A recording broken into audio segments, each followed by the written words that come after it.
और पहले सिर्फ पुलिस के अधिकारों की रक्षा की गई थी, अब पीड़ितों के अधिकारों की रक्षा और जो कंप्लेनेंट है इसके भी अधिकारों की रक्षा करने का काम होगा, जिसमें गैंग रेप के लिए अब 20 साल की सजा, नाबालिग के साथ बलात्कार में मौत की सजा, तलाशी और रेड दोनों स्थिति में वीडियोग्राफी की जाएगी, जिससे पुलिस के अधिकारों का दुरुपयोग।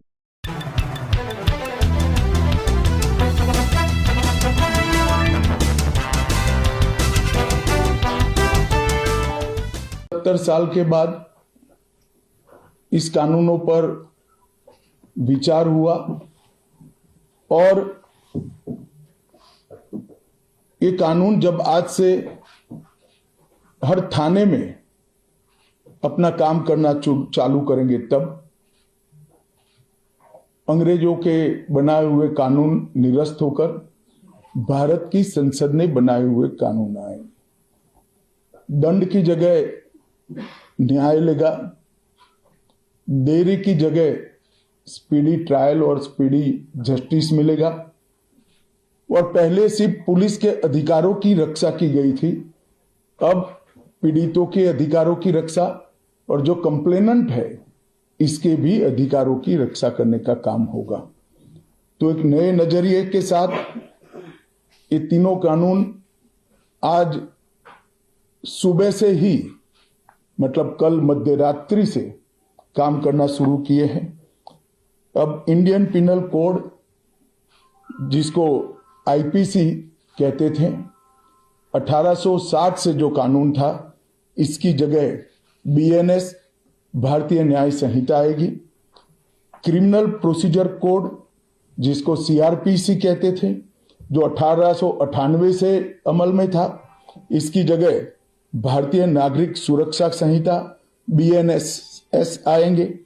और इंडियन एविडेंस एक्ट 1872 से जो इस देश के क्रिमिनल जस्टिस सिस्टम को गवर्न करता था, इसकी जगह भारतीय साक्ष्य अधिनियम बीएसए लागू होगा।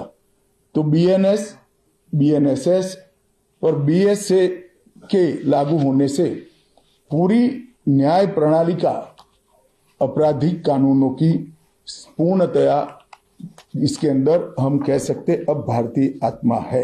सबसे पहली प्रायोरिटी महिलाओं और बच्चों के अपराध को दी गई है और मैं मानता हूं कि ये करने की बहुत समय से पहले जरूरत थी।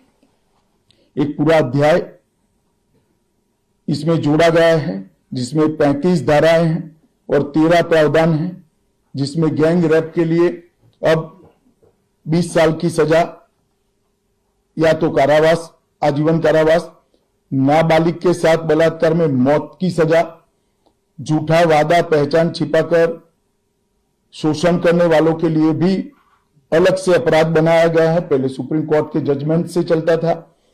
पीड़िता का बयान उसके घर पर महिला अधिकारियों की उपस्थिति में और अपने परिजनों की उपस्थिति में लेने का भी प्रावधान किया है।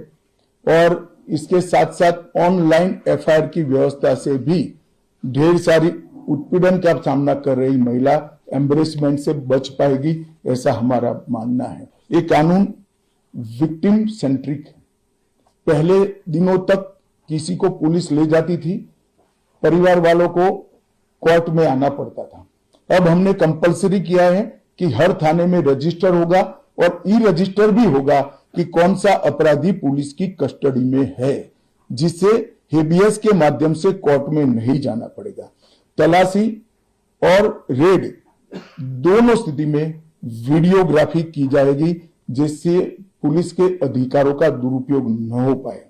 और हमने अपराधियों को बेल को भी लंबे समय तक लंबित केसों में कानूनन बना दिया है, जिसमें एक निश्चित समय मर्यादा अपराध के अंदर जो सजा है उसके अनुपात में हो जाने के बाद जेल सुपरिटेंडेंट की जिम्मेदारी होगी कि इसको बेल पर रिहा किया जाए।